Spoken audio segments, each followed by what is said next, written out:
Hello and welcome back to my channel. Thank you very much for watching. My name is Sian. Please subscribe if you'd like to see more videos. There are loads of helpful videos on this channel and I'm sure you'll find something that you like. I've got for you my to be read for summer. There are quite a lot of books here. Whoop. So I'm going to just go through them quickly and kind of share with you what I'm hoping to read this summer, although I have still got some of my spring to be read that I need to read. But in May I have so far read 6 books and I'm on to my 7th. So if you want to see what all of those are, then tune in next week, I think it'll be next week, to see my May wrap up. Right, I'm going to put these down and get going with the first book.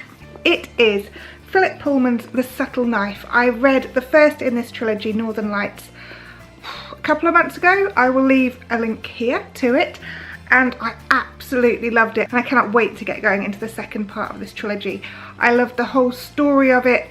Yeah, it says on the back, Will is 12 and he's just killed a man. He's on the run. His escape will take him far beyond his own world, to the eerie disquiet of a deserted city, and to a strange, savage girl called Lyra. Her destiny is linked to his own, and together they must find the most powerful weapon in all the worlds.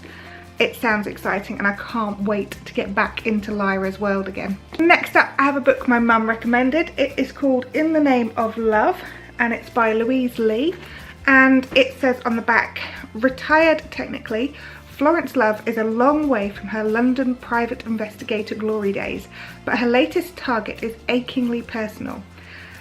A ration of Montepulciano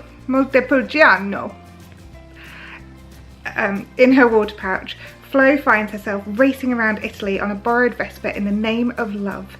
Bambi Love specifically, her mum, missing for 25 years, the one case that's still unsolved. So it sounds like it's going to be quite intriguing, and I generally find if my mum recommends a book, it's going to be a good read. So I'm looking forward to that. Hopefully it'll be a nice light read as well.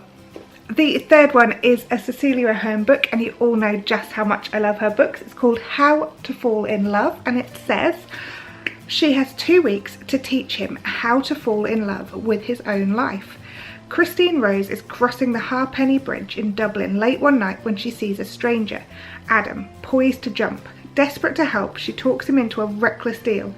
If he gives her 2 weeks till his 35th birthday, she'll prove life is worth living. But as the clock ticks and the two of them embark on late night escapades and romantic adventures, what Christine has really promised seems impossible. Sounds pretty cool. I'm looking forward to reading that, and I love Cecelia Ahern's books. I find them really easy to read, and just when you want a book that you can just read without really having to think, I always turn to Cecelia Ahern. The fourth book is the Bookish Mama's Book Club read for June, and it is Close to Home by Cara Hunter, and it's a thriller and it sounds very exciting. I shall read it to you. How can a child vanish without a trace? Last night, 8-year-old Daisy Mason disappeared from a family party. No one in the quiet suburban street saw anything, or at least that's what they're saying. D.I. Adam Fawley is trying to keep an open mind, but he knows that 9 times out of 10 it's someone the victim knew. That means someone is lying and Daisy's time is running out. As a parent, it's probably going to be quite hard to read this, but I'm going to give it a good go and just try not to get too emotionally involved. The 5th book is called The Light Between Oceans by Markus Zusak. I think it's Zusak. And this says the story of right and wrong and how sometimes they look the same. A boat washes up on the shore of a remote lighthouse keeper's island. It holds a dead man and a crying baby. The only 2 islanders, Tom and his wife Izzy, are about to make a devastating decision. They break the rules and follow their hearts. What happens next will break yours. Again, I think I'm going to be like bawling my eyes out by the end of the summer if I'm going to carry on reading all of these. It sounds really, really good, and I'm looking forward to getting stuck into this one. This was one of the ones that was recommended to me on Amazon, and you all know I'm a sucker for an Amazon recommendation. But I have managed not to buy any books for at least 6 weeks until these ones came along. I also have this book. It is Oryx and Crake by Margaret Atwood, and I am really looking forward to starting this. I bought the third in this trilogy, but obviously I didn't read it, but I didn't realise it was a trilogy when I bought it. So I'm going to start with the first, which is always a very good place to start when you're starting with a trilogy, I think. On the back it said, pigs might not fly, but they are strangely altered. So, for that matter, are wolves and raccoons. A man, once named Jimmy, now calls himself Snowman and lives in a tree, wrapped in old bed sheets. The voice of Oryx, the woman he loved, teasingly haunts him, and the green-eyed children of Crake are, for some reason, his responsibility. This is meant to be some kind of dystopian book, which, again, as you'll all know, I absolutely love that kind of idea of a different type of reality. So I'm going to really enjoy reading this one. The seventh book I have on the list is by Angela Hart, and it's called The Girl with Two Lives. This is something I wouldn't normally have bought, but my children bought it me for Mother's Day, I think.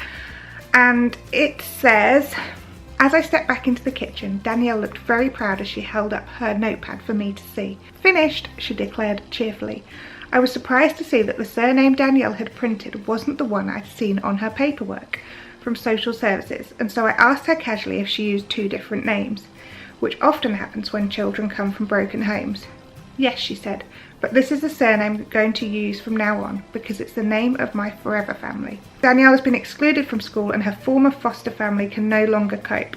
She arrives at an emergency placement at the home of foster carer Angela Hart, who soon suspects there is more to this young girl's disruptive behaviour than meets the eye. Can Angela's specialist training unlock the horrors of Danielle's past and help her start a brave new life? It sounds heavy, so I'm gonna make sure that I'm in a good place before I read this one. The final book I have on my list is one I got for Christmas, I think, but I only just found it today, and it's called The Diary of a Provincial Lady, and it's by E.M. Delafield. This isn't a book I would necessarily have chosen myself either. It says on the back, it's not easy being a provincial lady in Devonshire in the 1920s, juggling a grumpy husband, mischievous children, and a host of domestic dilemmas, from rice mould to a petulant cook. But this provincial lady will not be defeated. Not by wayward flower bulbs, not by unexpected house guests, not even by the Blitz. She will continue to preside over the WI, endure rain-drenched family picnics, and succeed as a published author, all the while tending to her strawberries. I think this sounds quite interesting actually, and especially I like to read books that aren't necessarily ones that I would normally read. So if you have read this book, don't give me any spoilers, but let me know in the comments below if you have enjoyed it. And that's the last one. Please let me know what you are reading at the moment and if you would recommend it, because I love a good to read list. My pile next to my bed is twice as big as the pile I've just shown you, so I have an awful lot to get on with reading. But if I can keep up with 6 books a month in June, it won't take me long to read them at all. I'll soon be flying through them. But I'd love to know what you're reading at the moment. If you've enjoyed this video, give us a thumbs up. If you would like to, please subscribe. And if you do subscribe, make sure you click on the bell to get a notification when I upload a video so that you don't miss out on what I'm uploading. I will see you again soon. Thank you so much for watching. All right, bye.